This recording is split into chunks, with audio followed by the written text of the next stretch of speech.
Welcome to another painting tutorial. In this one we're going to look at the Bilbo Baggins model from the Hobbit box game Escape from Goblin Town. So here's the guy when he's all done, and these are the Citadel paints that I use to paint him up, and it's going to show you what parts of the models each of them go on, and then we'll go through a video where I show you how I painted it in speed, and I'll commentate that, and then at the very end I'll show you some still images of this model from all directions. Okay, so starting off for skin, I used the Bugman's Glow base coat, and then shaded with the flesh shade, and then highlighted up with Kadayan Flesh Tone and Kislev Flesh. For the outer coat, I used the Corn Red, and then I shaded it with actually the Agrax Earth Shade. So I just used the same wash as for the pants there, just to make things simple, and then a bit of Wazdaka Red for the edge highlighting. For the inner coat, I did that near the beginning, so it got a little bit of the Agrax Earthshade wash as well, but Wag Flesh in there, and then a little bit of Warboss Green for the edge highlights. For the sword and the buttons, I used Lead Belcher, Newland Oil, Ironbreaker, and Runefang Steel. The Runefang is just sort of the edge highlights, and I used that for the buttons as well. I didn't actually do those with all those other colors. For the pants, Mornfang Brown, shaded with Agrax Earthshade, and then Scrag Brown for edge highlighting, so you can kind of see that there, and just a little bit of detail here and there. For the scarf, XV88, and then the Baylor Brown, and then the hair was the same sort of thing, Baylor Brown to start, and then Sepia Wash, and then a little bit of Ungor Flesh, and I did the same thing for the hairy feet there.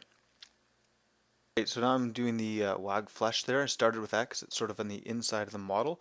Painting that on real quick. Mornfang Brown for the pants.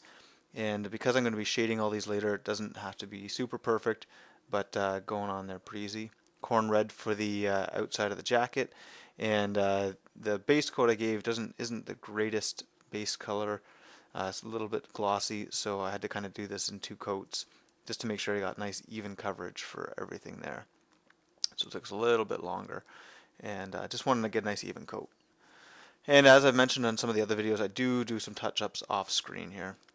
Okay, so doing the base coat of the skin, I think I actually base coated with Kadayan Flesh Tone, not Bugman's Glow, just because it's going to be a little bit lighter, don't need it to be that dark. Now, in some of the past videos I mentioned that I used the Tale of Painters painting guide, and I kind of followed that again this time, but things like the flesh shade, where I use the flesh shade wash instead of the blood letter glaze, those are a couple areas where I deviate. As well, I like to do all of the base colors first, so I'm doing the Baylor Brown for the hair, and what that helps me do is make sure I get every bit of the model covered, and then I can do my washes and worry about touching things up later. I find there's a lot less touching up if I do it this way, and really once I'm done the base coats, everything goes quite fast, apart from letting the washes dry. So putting Agrax Earthshade on the jacket and the pants, doing some Seraphim Sepia on the hair, and there's your flesh shade for the skin. And get the face in there. Just trying to get all the different spots. There you go. Now some of the detail in the face is coming out. Okay, so XV88 there for the scarf, and I am going to do some detail off camera for that. It's kind of like almost a plaid pattern or something like that,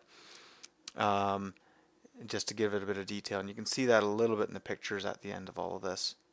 Okay, Baylor Brown for the highlights on that scarf, and I think I might have forgotten something else with the Baylor Brown.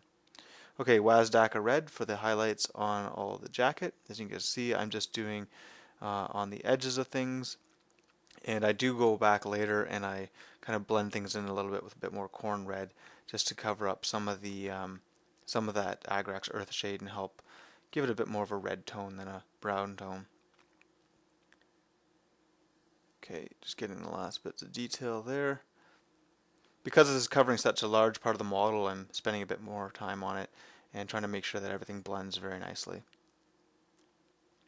And the brush I'm using there is an 18-0 liner brush, so it's got really long bristles and very, very fine. Okay, so now I'm doing highlights on the flesh, and this is going to be a focal point of the model, so trying to blend these and bring the details out as much as I can. And the face, obviously, going to get a lot of attention. Making sure I do the ears as well while I'm in there. When I did the eyes, I had to do a lot of touching up in the face. And here's the, oh, because that was just the base color over top of the wash. This is the highlight now. So yeah, around the eyes, I found that I had to basically repaint everything, starting dark, that did the light, then did the pupils, and then kind of had to touch up all the skin around it. Okay, XV88, that's the highlight for the pants. If I'd planned things out a little bit better, I might have been able to do that at the same time as the scarf. And you'll notice that the base is done now, just that was Baneblade Brown dry brushed over the Strickland mud. Okay, Ungor Flesh, that's highlighting up the hair, so that's to get my nice blonde highlights on his feet. And I added a little bit of extra detail by kind of stippling on the feet there, and then try to get as much detail on the hair as I could.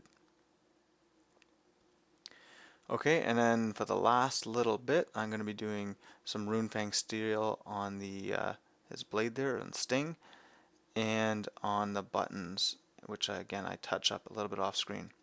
And now we're going to switch back over to the finished model. Okay, so here's the finished model, looking from all the different directions. Nice little model, very tiny, as you can tell from the base. This is a 25mm base, so he's less than 25mm tall, and the detail is pretty nice, but obviously it's pushing the limits of my camera and how small I can get there. So I apologize for the blurry photos. Obviously the eyes were a little bit difficult. They look reasonable in person, but because it's such a tiny model, you can get away with it. Hope you enjoyed it. Check out my other videos. See you next time.